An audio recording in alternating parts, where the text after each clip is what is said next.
Morning, everyone. Welcome back to the channel. Jesse talks all things TDCJ and military. I'm your host, Jesse, and I want to apologize to all my viewers, all couple of hundred of you. Love every single one of you, though. For those who are used to the Saturday video, I wasn't able to film it yesterday. I got to spend a nice, fun-filled day in the emergency room. Yeah. A couple days ago, I started having some chest pains right here underneath the pectoral area where the rib cage is. It kind of come and go. Uh, Friday, I noticed, okay, now it's kind of constant. When I would take a deep breath, it would give me kind of a shooting pain. Really didn't think much of it. I just power through. Okay, I'm not one who gets sick. Woke up about 4 a.m. yesterday morning, and it felt like what I would imagine somebody having a heart attack. Now, I know a heart attack is far worse, but this was to me what it felt like.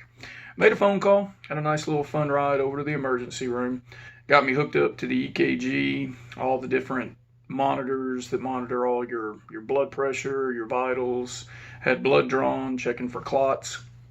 Long story short into it, everything was fine with the heart.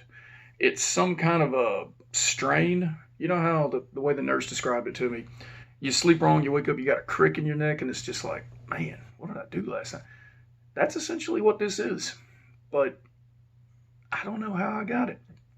If I breathe too deep, if I twist or move wrong, I just get a shooting pain all the way through. So just learn to kind of deal with that. We'll see how long it takes for this to go away. Hopefully not too terribly long. I'm on a couple of over-the-counter medicines, but nothing major. Gonna get through it, and it kind of helped motivate me for today's topic. I did a story a while back about when I had to take a level 3 segregation inmate over to the infirmary, and he had to get some x-rays, and I had clashes with the nurses and the doctor. So I figured I'd do a retelling of that story and see what would you guys have done. Now, the last video that I did, I was actually really surprised, okay? Everybody that commented said they would have done exactly the same thing that I did. I thought maybe it was just me. So I appreciate those comments. I appreciate the support from you guys. Thanks for siding with me. And you only get one chance to make decisions. And a lot of times in the prison, it's got to happen fast, and you don't have a lot of time to think about it. So let's travel back into time. Pause for hydration.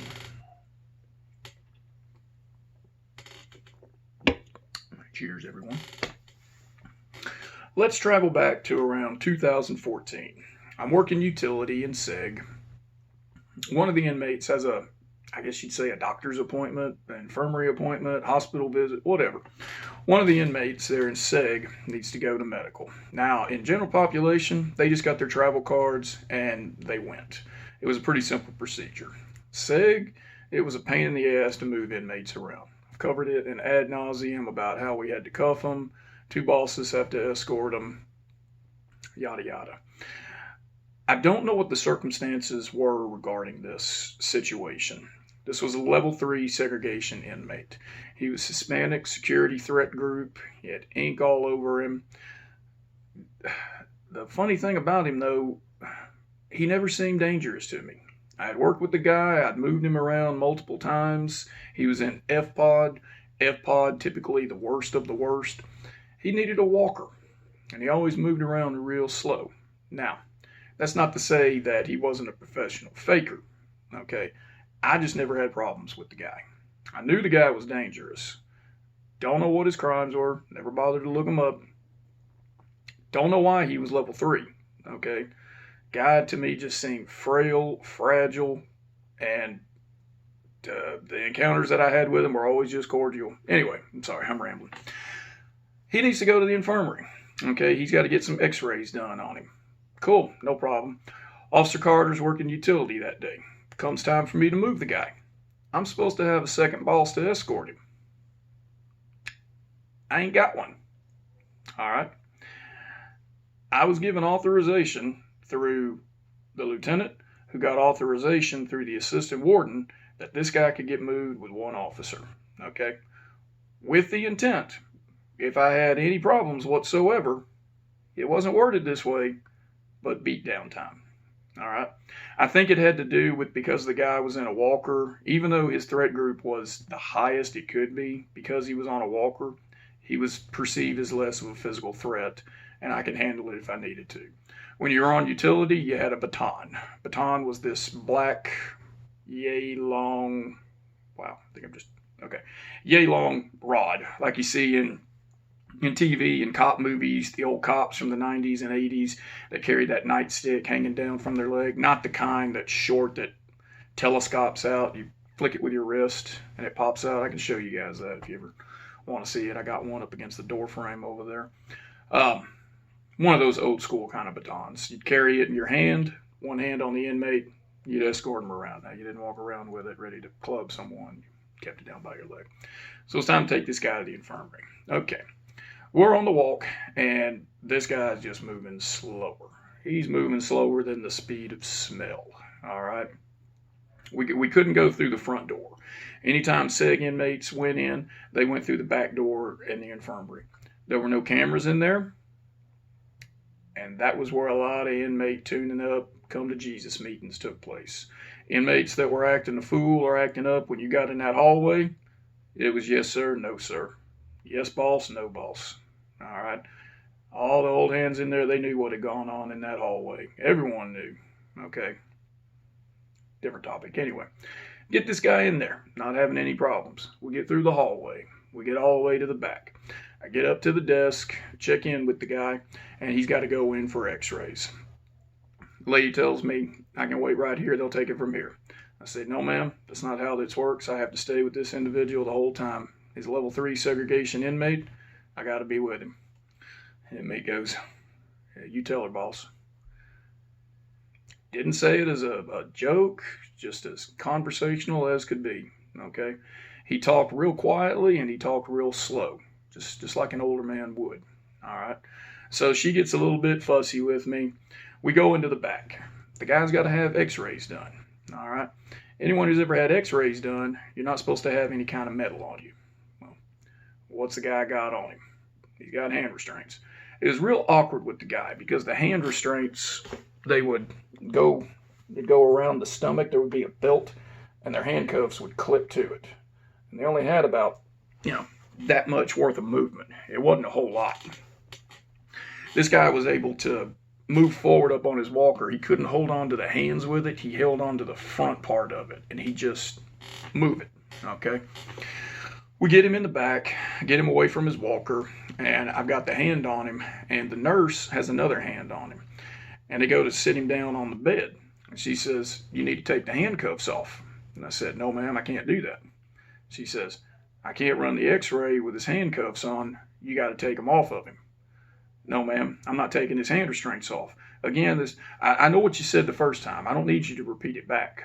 Okay, lady was just, at this point, just kind of being a bitch to me. And once she got done, I said, I'm not taking the handcuffs off. Call the supervisor. And I just stood there and stared at her. Baton in one hand. I didn't have my hand on the inmate at the time. Baton in one hand, and I'm just standing there. And she turns and leaves, goes and gets the doctor.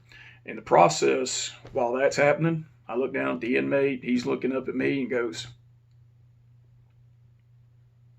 I wouldn't take them handcuffs off, boss. That was all he said. I don't know what he meant by it. It didn't come off as a threat. That's just all he said. I wouldn't take them handcuffs off, boss. All right. I didn't ask him what he meant. My blood pressure, heart rate was elevated from the altercation I had with her. All right. Doctor comes in, lab coat and everything. Hey, we need to get those handcuffs off him. We got to run these x-rays. We got a lot of other individuals we got to do here. Sir, it's a level 3 segregation inmate. I can't take the hand restraints off. He goes, let's see what the warden has to say. Yes, sir, let's do. He leaves the room. I'm like, okay, maybe I'm about to get fired, but whatever. I'd rather get fired than this dude come to find out there's nothing wrong with him and he's some kind of Jackie Chan, Bruce Lee combination here. I wasn't going to do it. Inmate's not saying anything. All right. Major comes in. Major wore the gold oak leaves up on the collar. They were one step above the silver bar captains. He comes in. What's going on, boss? Hey, Major, how you doing today, man? What's the situation here? Doctor says you're not going to let him x-ray? It's like, Major, this level 3 segregation inmate, I can't take the hand restraints off of him. Major looks at him. He looks at the major. Major looks back at me and goes, yep, you sure can't. It's a good call, boss. Why don't you let me take it from here? Major, I'm not supposed to leave this guy alone here. It's like, I'm going to take care of it. You go ahead and don't worry about it. I really need to get authorization from Lieutenant Raymond if I'm going to leave this guy. All right. Long story into it, he gets on his radio, makes a couple of calls. They get 2 extra utility bosses in there. They were able to take over for me. I think what I left at the time. I went back. I would come back and get him when it was time to take him back to the building. That's when the guy had the seizure. And he did a damn good job of running through it, all the way of pissing himself. So if he was a faker, he was damn good at it. I think what they ended up doing was getting the bosses around him, holding on to him, taking the metal restraints off and putting plastic restraints, zip cuffs as we call them. I think that's what took place. Once again, I don't know. I wasn't there. I didn't get in any kind of trouble. I just know something would have went bad had I given in to what the doctor and the nurse wanted and me taking him hand restraints off. Okay. Nothing probably would have happened. All right. I don't think the guy would have gone active. I'd have taken the hand restraints off and they'd have done their thing, put the hand restraints back on and go from there. Now, here's the problems. What would you have done? Would you have taken the hand restraints off? It made my day a lot longer. Okay, it did slow down offender movement. I got kind of griped at a little bit by Raymond for taking so long till I explained the situation to him. Then it calmed it down. It just didn't stop the initial, bitch out session. What took so long to take guy to the infirmary and back? Would you have taken the hand restraints off to speed the day up? If nothing physical went on with him, he could have filed an I snitch form that I did unrestrain him if he wanted to get at me. Okay? Nurses were notorious for reporting officers. They would violate security procedures a lot of times just to get inmates moved through the areas. And those nurses would write them damn bosses up. They would snitch on officers all the time. I couldn't stand snitch ass bitches. So they could have done that. All right. Worst case, the guy could have gone all Jackie Chan, Bruce Lee, and started fighting everybody. Now I'm trying to beat the guy down with a baton. He gets the better of me, and come to find out he had been faking forever. Okay. So there were all different kinds of variables. Or would you have stood your ground, like I did, in the face of the doctor essentially threatening to have me fired, the nurse bitching at me, we need to hurry this up, we got others to do? Would you have caved in and let them take control of the situation? Or would you have stood your ground, as the CO is supposed to, and maintain control of that officer? When the major came in and said, I got it, Major pretty much could have fired me on the spot for just about anything he wanted to. I'd seen it happen before, all right? Would you have stood your ground to the major? Or would you have let him take it over and be like, he's got it? I knew what could have come back on me. So I did what I did, okay? Folks, I hope everyone's enjoyed this video. Pick it apart. Tell me what you would have done in that same kind of situation. I think I'm going to be okay. I'm going to keep an eye on this situation. I'm going to take it easy at work, and we'll see what goes on. Hope everyone has a great rest of your Sunday. I'll see you on the next video. Carter's out.